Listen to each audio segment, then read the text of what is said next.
मैं रॉबर्ट रुस्तम आपके अंदर विराजमान पवित्र सद्गुणों को नमस्कार करता हूँ, प्रणाम करता हूँ।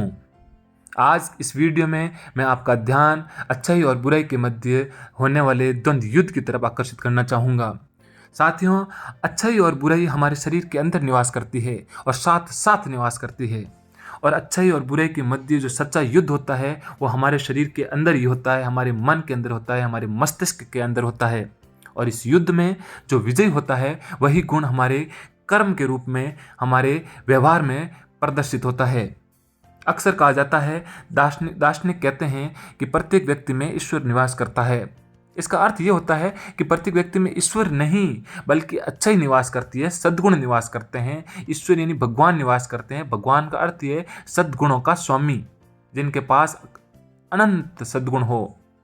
और इसके साथ हम ये भी कहते हैं कि इंसान के रूप में जिसने जन्म लिया है उसके अंदर बुराई तो होगी ही।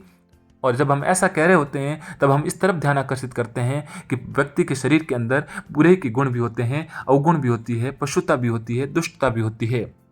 लेकिन साथियों, हम तब तक इस चीज़ को जानने से हमारा कोई भला नहीं हो सकता जब तक कि हम इसका हमारे हित में उपयोग नहीं कर लें। जब भी बात करें कि जब अच्छाई और बुरे के गुण किसी शख्स के अंदर बराबर होते हैं तब हम उसको कह सकते हैं कि वह अबोध बालक होगा या फिर पशु होगा जिसको अच्छे और बुरे का ज्ञान ही नहीं है। जैसे जैसे अच्छाई के गुण बुराई पर हावी होने लगते हैं वैसे वैसे वो व्यक्ति मनुष्य बनने लगता है, मनुष्यता को जीने लगता है। और मनुष्यों में जब और अच्छाई के गुण बढ़ते हैं तब वो इंसानियत के उत्कृष्ट मूल्यों को जीते हुए अच्छा इंसान बन जाता है। और एक अच्छा इंसान जब अपने कर्मों से अपने अच्छे गुणों को और ज़्यादा बढ़ाता है, अपने सद्गुणों को और ज़्यादा बढ़ाता है, तो वो देवतुल्य हो जाता है। और देवतुल्य व्यक्तित्व में कमियां बहुत कम होती है। और देवतुल्य व्यक्तित्व अपनी अच्छाइयों को ध्यान और योग द्वारा, तप द्वारा, सद्कर्मों द्वारा बढ़ाता है, तब वो भगवान तुल्य हो जाता है, अर्थात स्वयं भगवान हो जाता है। जब हम किसी को भगवान के रूप में याद करते हैं तो उसका तात्पर्य यह है कि उनके अंदर बुरे गुण, अवगुण, पशुता, दुष्टता अपने न्यूनतम और नगण्य स्तर पर है। और जब हम ये कहते हैं तब हम भगवान की पूजा, भक्ति, प्रार्थना करते हैं, उन्हें याद करते हैं, अर्थात हम उनके रूप में हमारी अच्छाई को जीतने के लिए प्रोत्साहित करते हैं। हम उनकी तरह ही हमारे शरीर के अंदर अच्छाई को पूरी तरह से बुराई पर हावी करना चाहते हैं।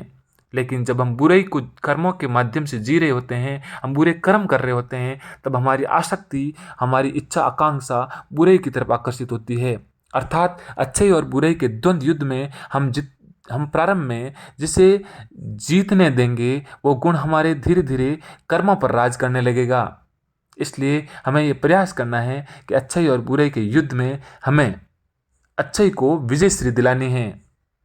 अक्सर साथियों, हम किसी दूसरे व्यक्तित्व, शख्सियत की बुराई कर बैठते हैं, लेकिन आपको जानकर हैरानी होगी कि जिस व्यक्ति की हम बुराई कर रहे होते हैं उस व्यक्ति की बुराई करते समय हमारी आत्मा में विराजमान, हमारे शरीर में विराजमान बुराई वाला तत्व ही बुराई को कह रहा होता है।